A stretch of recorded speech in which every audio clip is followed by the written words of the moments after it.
Assalamualaikum warahmatullahi wabarakatuh.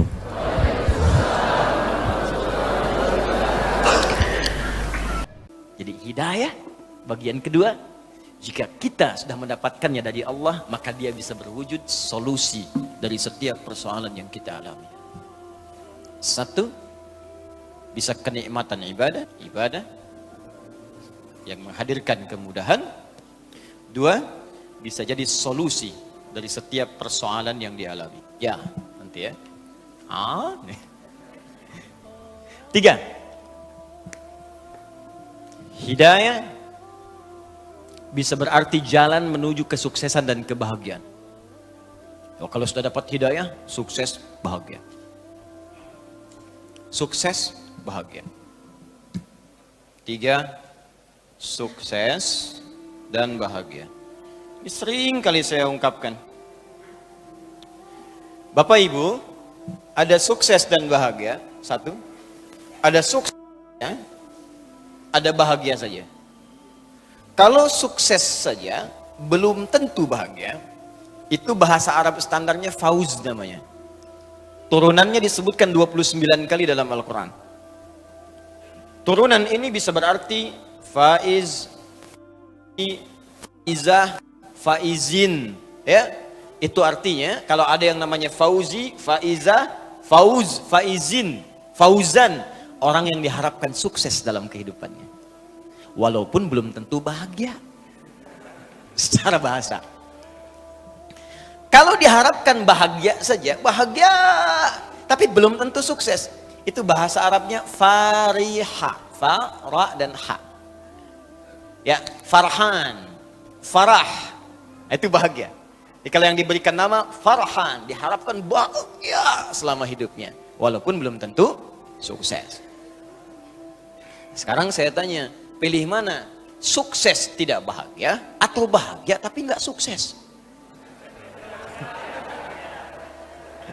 Kaya tapi gelisah atau miskin tapi tenang? Tidak ada pilihan ketiga, jangan milih. Pilih mana? Pasti pengen yang ini. Karena itu Allah sudah mengerti isi hati kita, Allah sudah paham. Sebelum diungkapkan sudah tahu. Bahkan sebelum saya sampaikan tadi, di hatinya sudah berbisik pengen ini. Dalam bahasa Arab, sukses dan bahagia kalau disatukan itu namanya falah. Falahun. Kalau Anda beli kamus bahasa Inggris dan Arab, menemukan kalimat falah, itu terjemahannya success and happiness. Ya. Sukses dan bahagia. Ya, bahagia dan sukses. Falah. Orangnya disebut muflih. Di kalau kita bekerja sudah menggenggam kesuksesan, kebahagiaan, disebut aflah namanya. Ya, saya menggenggam kesuksesan. Sudah saya genggam, gak ingin saya lepaskan. Saya bahagia. Maka tambahkan hamzah di depan awal kalimatnya, harakatnya fathah, a. Pindah ini ke sini, ini mati, sukun. Kalau sudah ada hamzah, rumusnya nanti diillat di ilmu saraf, ini hilang alif yang ini. Maka jadi aflah. Allah berjanji setiap orang beriman, kata Allah, aku janjikan kalau dia bisa mengikuti petunjuk Allah akan menggenggam kesuksesan dan kebahagiaan. Buka Quran surah ke-23 ayat pertama. Quran surah 23 ayat pertama. Surah orang-orang beriman. Bahasa Arabnya al-mu'minun. Qad aflahal mu'minun. Aflah. Qad aflaha, pakai huruf tahqiq di ilmu nahwu. Ya, qad harfu tahqiqin yadkhulu ala kulli fi'lin. Ya, paham? Tidak. Ya.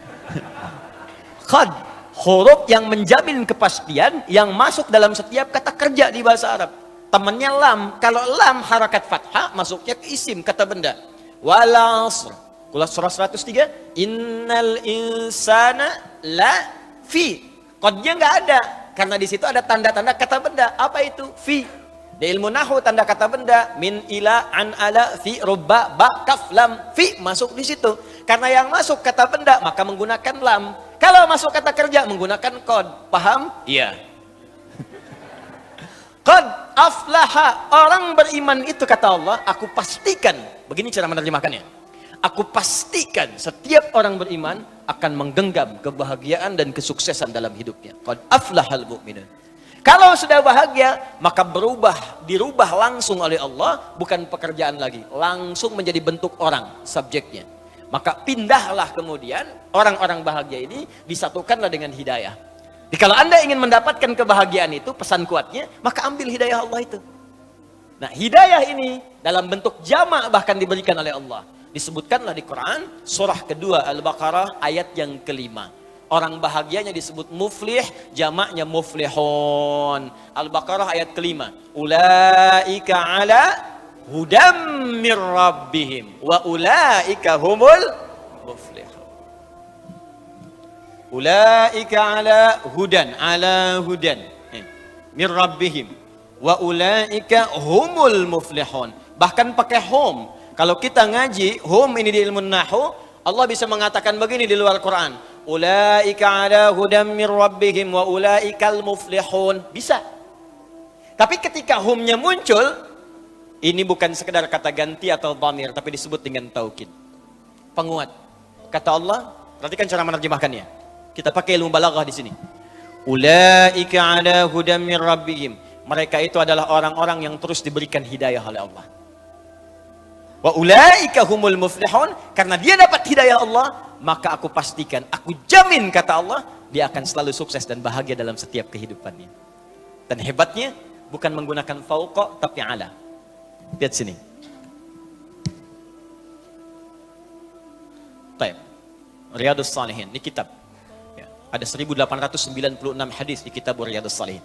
Kitab ketiga yang dikarang oleh Al-Imam An-Nawawi. Setelah At-Tibyan fi Adab Hamalatil Quran, yang kedua Al-Arba'in 42 hadis, yang ketiga Riyadhus Shalihin 1896 hadis. Sampai nanti ke Syarah Muslim 9 jilid. Saya katakan begini. Hadzal kitab fauqal maktab. Ya. Kitab ini sekarang di mana, Bu? Pak? Di atas meja. Sekarang di mana? Di atas meja. Nah, di bahasa Arab itu atas itu ada dua. Ada fauqa, ada ala. Ini fauqa namanya. Al-kitab fauqal maktab. Tapi kalau begini, ala namanya. Al-kitab ala al-maktab. Bedanya yang pertama hanya begini, yang kedua nempel, Pak. Melekat. Perhatikan ayat ini. Ulaika pakai fauqa atau ala? Ulaika ala hudam mir rabbihim. Ada orang-orang yang hidupnya ditempel oleh hidayah Allah. Jadi kemanapun dia beraktivitas, hidayah tempel. Tadi kan saya katakan, hidayah itu solusi. Hidayah itu kemudahan ibadah.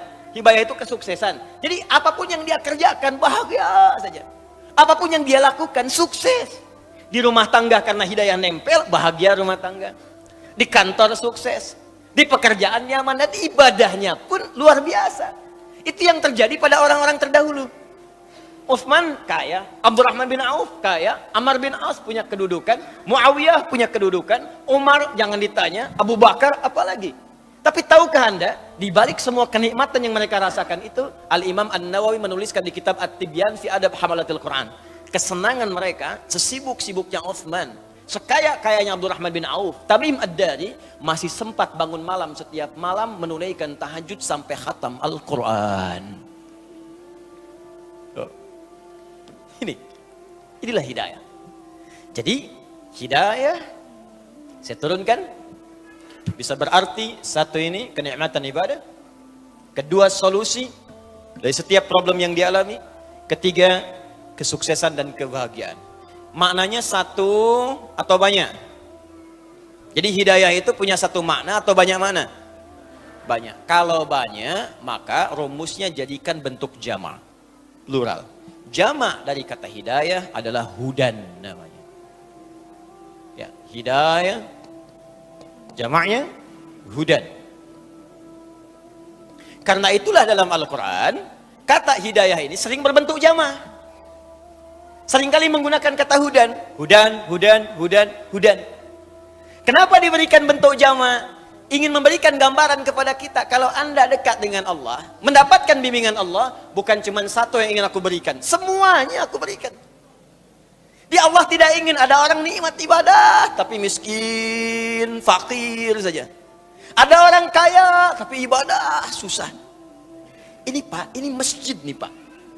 Sini. Ini ada rumah orang di sini, jaraknya cuma 5 meter. Ini speaker masjid ke rumah dia begini. Ada orang sekilo di sini. Yang ini nggak punya apa-apa, sepeda pun nggak pernah mimpi. Setiap ke masjid jalan kaki, Pak. Ini sepeda ada, motor ada, mobil banyak tuh. Ya, koleksinya banyak. Jarak cuma 5 meter. Speaker masjid ke sini. Kayaknya luar biasa. Tapi untuk melangkah ke masjid sulitnya luar biasa. Dan Allah tidak inginkan itu. Makanya dijadikan bentuknya jamak. Kenapa? Sekaya-kaya pun masih nikmat ibadah. Sesulit-sulit pun masih ada solusi. Inilah rahasianya kenapa banyak kalimat hidayah dalam Al-Quran bentuknya selalu jamak. Paham sampai sini?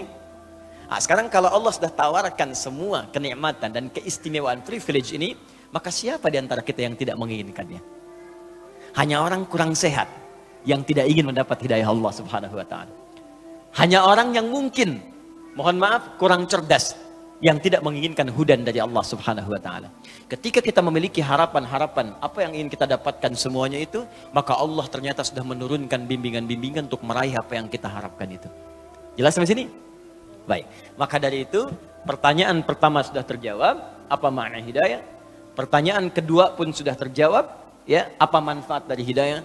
Sekarang kita masuk ke bagian yang ketiga. Bagaimana cara kita mendapatkan hidayah itu? Apakah harus mencari setiap orang yang namanya hidayah? Ambil. Atau ada tips dalam Al-Quran yang bisa kita ikuti? Baik. Saya tanya dulu sebentar supaya saya bisa petakan durasi waktunya. Kita sampai jam berapa hari ini? 12. Oh, baik. Ya, siap. Siap. Ya. Anda sampai jam 12, saya jam 10 pulang. Harus lanjut. Ya, kita selesai jam 10 kurang seperempatan lah ya. Jadi saya bagi waktu, mungkin ada pertanyaan kita bisa diskusikan. Untuk mendapatkan hudan, setidaknya ada 2 jalan. Yang paling utama, yang disebutkan dalam Al-Quran. Ada 2 cara. Satu, jalan pertama adalah dengan cara meningkatkan takwa kepada Allah.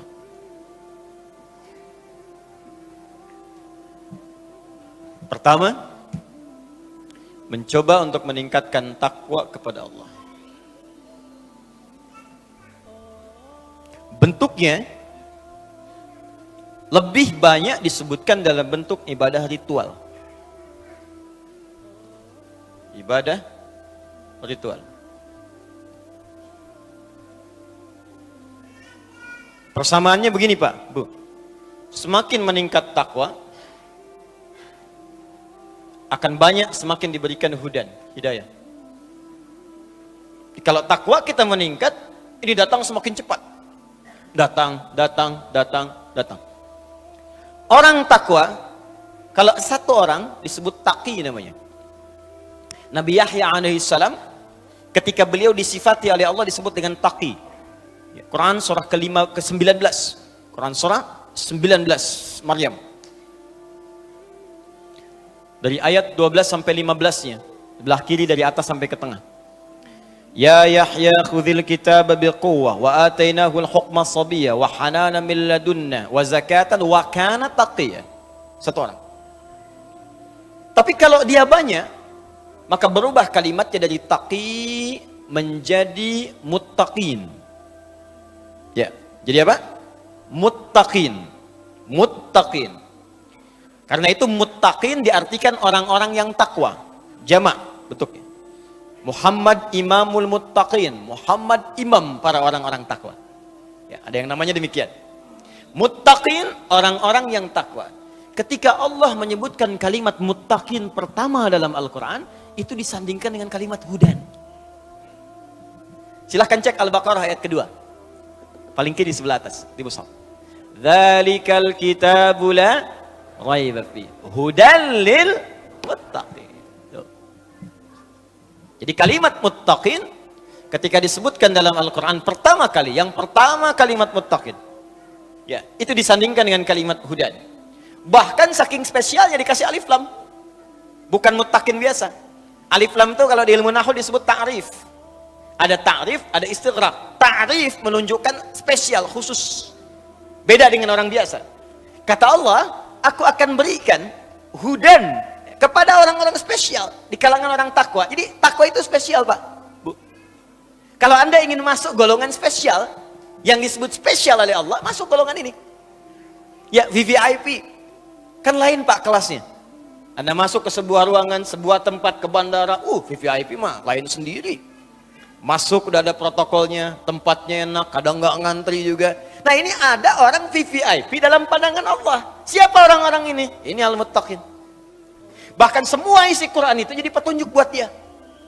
Karena itu ketika Allah katakan dzalikal kitabul la raiba fi, semua isi Quran jangan diragukan, bahkan semua isi Quran akan jadi hudan, jadi petunjuk untuk dia. Saking spesialnya.